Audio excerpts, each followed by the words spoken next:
Okay, so in a recent conversation with the department, again late last year, and looking about the support they were giving to teachers in relation in the classroom. So when Libby was talking about the open classroom idea, we would even bump that up further and saying, with the permission of certain schools where they could actually film snippets and snapshots of the exchange between educators and children in that discussion, and then have that accessible online in obviously safe places with some parameters around that for whatever reason. But again, it's the accessible, you know, the access to have a look, and then if people just then see that, go, because film visuals are powerful, particularly the voices of children. They're not as hung up as the adults. So when adults feel that and see that, they go, oh, really? What am I stressed about, you know?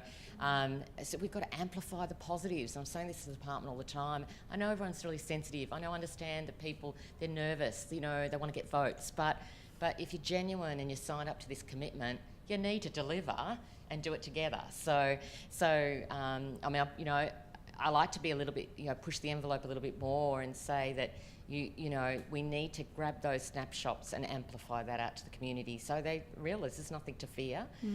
But more importantly, it has great value and benefit to our future generations. More and more we need to, you know, work in you know, it's sort of like we run alongside each other, schools here and all the allied professional support services on the outside, and having to bang on the door to get in.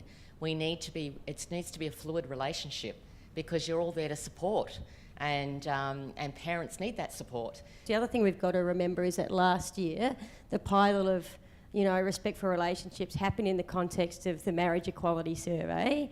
It happened with Corey Bernardi freaking out about boys in dresses, which turned out really well. You know, it happened in the context of, you know, the backlash against safe schools. And plus it also happened, you know, with the child safe policies coming into schools. And as much as if you work in the industry, you know what those three things are. If you're a parent, they all sound like the same thing. So even schools putting in child safe, which is about protecting children from predators, parents are like, why are you putting in child safe? Because I think it's safe schools. And the same thing's happening with, it's true, the same thing's happening with respect for relationships. One of the things I get to do is teach puberty. But the only questions I've ever had from parents' concerns is, are you going to teach my child about sex? Ever since I've started teaching it.